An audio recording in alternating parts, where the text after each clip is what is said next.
আসসালামু আলাইকুম ওরহমতুল্লাহি বরকাত। যদি জীবনের প্রয়োজনে নিজেকে বদলে ফেলতে হয় তবে তাই করো। হয়তো কিছুটা কষ্ট পেতে হবে তোমায়, তবু যে তোমার মূল্য বোঝে না তার অপেক্ষায় থেকো না। যে ভুল স্বীকার করে সে কোনোদিন ছোট হয় না, তার সম্মান আরও বেড়ে যায়। মানুষের তুমি যত বড়ই উপকার করো না কেন, পরবর্তীতে তোমার সামান্য ভুল হলে সেই উপকারের কথা বিন্দুমাত্র মনে রাখবে না। যদি তুমি শক্তিশালী হতে চাও তবে একা লড়তে শিখো। জীবনে এমন বন্ধু বানাও যেন আয়না আর ছায়ার মতো হয়, কারণ আয়না মিথ্যা বলে না আর ছায়া কখনো ছেড়ে যায় না। স্বপ্ন কারো সাথে বিশ্বাসঘাতকতা করে না, বিশ্বাসঘাতকতা করে তো স্বপ্ন দেখানো মানুষগুলো। এই পৃথিবীতে সবচেয়ে আশ্চর্যজনক থাকার জায়গা হলো কারো চিন্তায়, কারো প্রার্থনায় আর কারো হৃদয়ে। প্রথমবার কাউকে ভালোবেসে যখন আপনি নির্মমভাবে ঠকে যাবেন, তখন আপনার ভেতর থেকে ভালোবাসা শব্দটা উঠে যাবে। তারপর আপনার জীবনে অনেক মানুষ আসবে, কিন্তু কাউকে আর ভালোবাসতে ইচ্ছে করবে না। যারা আমাকে ঘৃণা করে তাদেরকে ঘৃণা করার মতো আমার সময় নেই, কারণ যারা আমাকে ভালোবাসে আমি তাদের নিয়ে ব্যস্ত। সময় খুব চালাক, যৌবনের লোভ দেখিয়ে শৈশব কেড়ে নেয়, আবার অর্থের লোভ দেখিয়ে যৌবন কেড়ে নেয়। বিবেক হলো পৃথিবীর সবচেয়ে বড় আদালত। প্রয়োজন পুরাবার পর মানুষের সত্যিকারের চেহারা প্রকাশ্যে আসে। মনকে প্রশ্ন করেছিলাম, সব আপন মানুষগুলো কেন ছেড়ে চলে যায়? উত্তরে মন বলেছিল, আপন কোনোদিনও ছেড়ে যায় না। যে ছেড়ে যায় সে আপন ছিল না। যে হাতজোড়া আপনি শক্ত করে ধরবেন জীবনের বাকি পথটা চলার জন্য, একসময় সেই আপনাকে মাঝ পথে ছেড়ে চলে যাবে। পৃথিবীতে মানুষ বেড়েছে কিন্তু সৎ মানুষ বাড়েনি। শিক্ষিতের হার বেড়েছে কিন্তু সুশিক্ষিতের সংখ্যা বাড়েনি। আইন বেড়েছে কিন্তু অপরাধ কমেনি। দেহ সুন্দরী বেড়েছে কিন্তু চরিত্র সুন্দর বাড়েনি। খাদ্যদ্রব্য বেড়েছে কিন্তু খাদ্যদ্রব্যের গুণাগুণ বাড়েনি। শিক্ষক বেড়েছে, শিক্ষকদের নীতিবোধ বাড়েনি। দেশে নেতা বেড়েছে কিন্তু নীতিবানের সংখ্যা বাড়েনি। যে বাড়িতে জন্ম সেই বাড়িতে একসময় অতিথি। এটাই মেয়েদের জীবন। স্বপ্নটা কেমন ছিল তা ঘুম ভাঙার পরে বোঝা যায়। ঠিক তেমনি কাছের মানুষগুলি কেমন ছিল তা শুধু হারিয়ে যাওয়ার পরেই বোঝা যায়। কাউকে ভালোবাসি বোঝানোর সবচেয়ে বড় অনুভূতি হলো কান্না করা, কারণ যার জন্য কান্না আসে না তার প্রতি কখনো ভালোবাসা থাকে না। জোর করে হাসা যাবে কিন্তু কান্না করা যাবে না। সম্পর্কের সিঁড়ি পাঁচটি: দেখা, ভালো লাগা, চাওয়া ও পাওয়া। এই চারটি সিঁড়ি খুবই সহজ, কিন্তু পঞ্চম সিঁড়িটা সম্পর্কটাকে টিকিয়ে রাখা। পৃথিবীর কোন মেয়ে 6টা গাড়ির মালিককে ছেড়ে সিক্স প্যাক ওয়ালা ছেলের সাথে যাবে না? তাই প্রয়োজনের অধিক সময় জিমে না কাটিয়ে কাজে যাও। ওরা তোমাকে নিয়ে ঠাট্টা করুক, তোমাকে নিয়ে হাসুক, তোমাকে আঘাত করুক, অবজ্ঞা করুক, তাতে কিছুই হবে না। কিন্তু তারা যেন তোমাকে থামাতে না পারে। গুরুত্ব না থাকলে একই ছাদের নিচেও দূরত্ব লাগে, আর গুরুত্ব থাকলে একই আকাশের নিচে থাকলেও কাছের মনে হয়। কিছু কিছু মানুষ নিজেকে নিয়ে অহংকার করে, নিজেকে বড় ভাবে। তারা হয়তো জানে না ফুলের সৌরভ আর মানুষের গৌরব চিরদিন থাকে না। অনেক বেশি আশা ভরসা যে মানুষটার উপর তুমি করবে সেই মানুষটাই তোমাকে ঠকাবে, এটাই বাস্তব।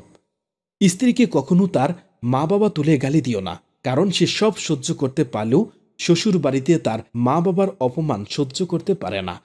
ইতিহাস সাক্ষী আছে, যারা অতিরিক্ত কাউকে বিশ্বাস ও ভালোবেসেছে কষ্ট ছাড়া কিছুই পায়নি জীবনে। তাদেরকে বলে দিও, খারাপ সময় যাদের পাই না বাকি সময়ও তাদের চাই না। যে ভালো থাকার জন্য ভালোবাসে সে কারণে অকারণে হারিয়ে দিতে পারে, আবার যে ভালো রাখার জন্য ভালোবাসে সে হাজারটা কষ্ট সহ্য করেও পাশে থাকে। শুধু লঙ্কা খেলেই জাল লাগে না, উচিত কথা বললেও অনেক মানুষের জাল লাগে। অধিকারের জায়গাটা যেখানে শূন্য, অভিমান আর প্রত্যাশা সেখানে মূল্যহীন। মানুষের সৌন্দর্য তার হৃদয়ে বসবাস করে। যার হৃদয়ের ভাবনা যত সুন্দর সে মানুষ হিসেবে ঠিক ততটাই সুন্দর। কেউ যদি আপনাকে সত্যিকারের ভালোবাসে তাহলে সে সহজে বলতে পারবে না, আর কেউ যদি মিথ্যা ভালোবাসার অভিনয় করে তাহলে তার বলতে সময় লাগবে না। সবচেয়ে দামি যে উপহার আপনি কাউকে দিতে পারেন তাহলে আপনার সময় আর যত্ন। পরিবারের উপর আর কিছুই নেই, না ভালোবাসার মানুষ, না বন্ধু, না রিলেটিভ। সবাই সুযোগ বুঝে চেঞ্জ হয়ে যাবে, চলে যাবে, আসল চেহারা দেখিয়ে দিবে। কিন্তু ফ্যামিলি প্রচুর বকা দিলেও সবচেয়ে খারাপ সময়টাতে পরিবারই পাশে থাকে। চাপ নেওয়া বন্ধ করো, গভীর শ্বাস নাও, সবকিছু ঠিক মতো হবে। আর তুমি পারবে। সবাই ভালো ব্যবহারের যোগ্য হয় না। মাঝে মাঝে যে যেমন তার সাথে তেমন ব্যবহার করা উচিত। এটা অসভ্যতা নয়, প্রয়োজনীয়তা। জীবন সহজ হয়নি, তুমি শুধু শক্তিশালী হয়েছ। অন্যদের বিচার বিবেচনা নিয়ে অধৈর্য হও না। তারা আসলে তোমাকে তাদের গল্পটা বলছে, তোমার নয়। মানসিক শান্তি তখনই আসবে যখন আপনি মানুষের চিন্তা বাদ দিয়ে নিজের জন্য বাঁচা শুরু করবেন। একটি ভালো বই 100 ভালো বন্ধুর সমান, কিন্তু একজন ভালো বন্ধু একটি লাইব্রেরির সমান। সফলতার গল্প পড়ো না, কারণ তা থেকে তুমি শুধু গল্পটাই পাবে। ব্যর্থতার গল্প পড়ো, তাহলে সফল হওয়ার কিছু উপায় পাবে। স্বপ্ন পূরণ না হওয়া পর্যন্ত স্বপ্ন দেখে যাও। স্বপ্ন সেটা নয় যা তুমি ঘুমিয়ে ঘুমিয়ে দেখো। স্বপ্ন হলো সেটাই যা তোমাকে ঘুমাতে দেয় না। মানুষ তার ভবিষ্যৎ পরিবর্তন করতে পারে না, কিন্তু অভ্যাস পরিবর্তন করতে পারে। অভ্যাসই মানুষের ভবিষ্যৎ পরিবর্তন করে দেয়। তুমি যদি সূর্যের মতো আলো ছড়াতে চাও, তাহলে আগে সূর্যের মতো পড়তে শেখো। জীবন ও সময় পৃথিবীর শ্রেষ্ঠ শিক্ষক।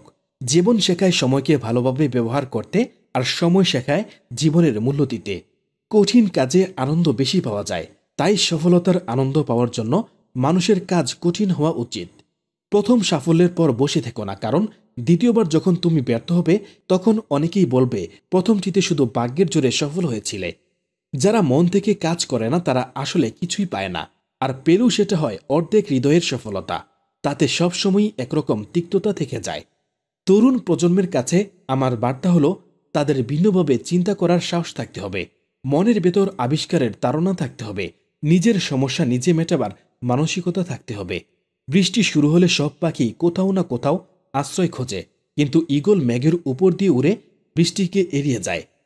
সবসময় যৌন চিন্তা মানুষের প্রয়োজনীয় চিন্তা ক্ষমতাকে নষ্ট করে দেয়। মনে মনে যত বেশি অশ্লীল জিনিস নিয়ে ভাববে, তত তোমার সফলতার পথ দীর্ঘায়িত হবে। যদি এটাকে নিয়ন্ত্রণ করতে কষ্ট হয়, কিছু সময় উপবাস থাকো, বাহিরে হাঁটতে বেরিয়ে যাও, সৃষ্টিকর্তার সুন্দর সব সৃষ্টি নিয়ে ভাবো। প্রয়োজনে নামাজ পড়ো বা কিছুক্ষণ গভীর ধ্যান করো। আগামী 5 থেকে 10 বছর পর নিজেকে সফলতার কোন উচ্চতায় দেখতে চাও, সেটা নিয়ে ভাবতে পারো। আমি সুপুরুষ নই, কিন্তু যখন কেউ বিপদে পড়ে আমি সাহায্যের হাত বাড়িয়ে দেই।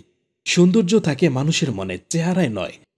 কাউকে হারিয়ে দেওয়াটা খুব সহজ, কিন্তু কঠিন হলো কারো মন জয় করা। তুমি যদি তোমার কাজকে সেলুট করো, দেখো তোমাকে আর কাউকে সেলুট করতে হবে না। কিন্তু তুমি যদি তোমার কাজকে অসম্মান করো, অমর্যাদা করো, ফাঁকি দাও, তাহলে তোমার সবাইকে সেলুট করতে হবে। প্রতিদিন সকালে এই 5টা লাইন বলো। 1. আমি সেরা। 2. আমি করতে পারি। 3. আল্লাহ সবসময় আমার সাথেই আছেন। 4. আমি জয়ী। 5. আজ দিনটা আমার। আমাদের এই ভিডিওর কথাগুলো যদি আপনার মনকে একটু প্রশান্তি দিয়ে থাকে, তাহলে চ্যানেলের পাশে থাকবেন। আসসালামু আলাইকুম রহমতুল্লাহি আবরাকাতুহু। আল্লাহ হাফেজ।